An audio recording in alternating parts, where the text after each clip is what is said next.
पुढल्या बातमीकडे स्थानिक स्वराज्य संस्थेच्या निवडणुकीत नवमतदारांना मतदानाची संधी मिळणार नाहीये की काय अशी चर्चा सुरू झाली आहे। कारण विधानसभा निवडणुकीतीलच मतदार यादी वापरण्यात येणार आहे अशी सूत्रांची माहिती आहे। राज्य निवडणूक आयोगानं केंद्रीय आयोगाच्या कार्यालयाकडे या संदर्भात आता यादी मागवलेली आहे। विधानसभा निवडणुकीतील ही यादी मागवण्यात आल्याचं कळतंय।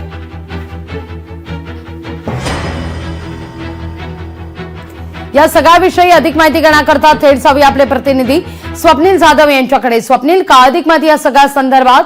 स्थानिक स्वराज्य संस्थांच्या निवडणुकीमध्ये नव मतदारांना आता मतदानाची संधी हुकते की काय अशी चर्चा आहे।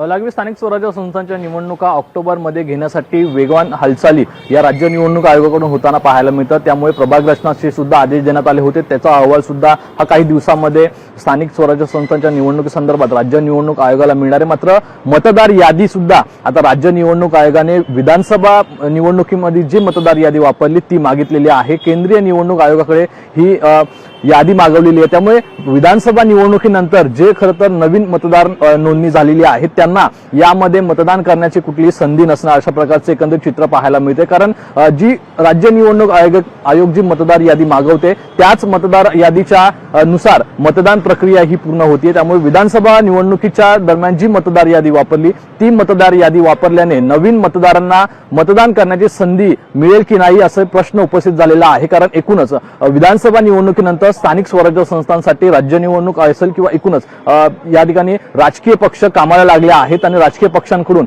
नवीन मतदार जोडणी सुद्धा सुरू झालेली आहे। 7 लाखांपेक्षा जास्त मतदार हे महाराष्ट्रामध्ये नव्याने नोंदणी झालेले आहेत। त्यामुळे जर विधानसभा निवडणुकीच्या साठी जी मतदार यादी वापरली ती जर पुन्हा आता स्थानिक स्वराज्य संस्थांच्या निवडणुकीसाठी वापरली तर राजकीय पक्षांतील जी पदाधिकारी आहेत आणि उमेदवार आहेत ते कुठेतरी नाराज होण्याची शक्यता आहे। हिरमोड हा राजकीय पक्षांचा होईल। त्यामुळे राजकीय पक्ष राज्य निवडणूक आयोगाकडे काय नक्की आवाहन करतात हे पाहणं महत्त्वाचं आहे। मात्र तुर्तास विधानसभा मतदार जी झाली होती त्याचप्रमाणे यादी मागवलेली आहे। यामध्ये काही बदल हा राज्य निवडणूक आयोगाला करता येत नाही। त्यामुळे विधानसभा निवडणुकीमध्ये जी यादी वापरली होती केंद्रीय निवडणूक आयोगाने ती जर दिली तर त्यानुसारच मतदान जे आहे ते पार पडेल। लागली नक्की निश्चित।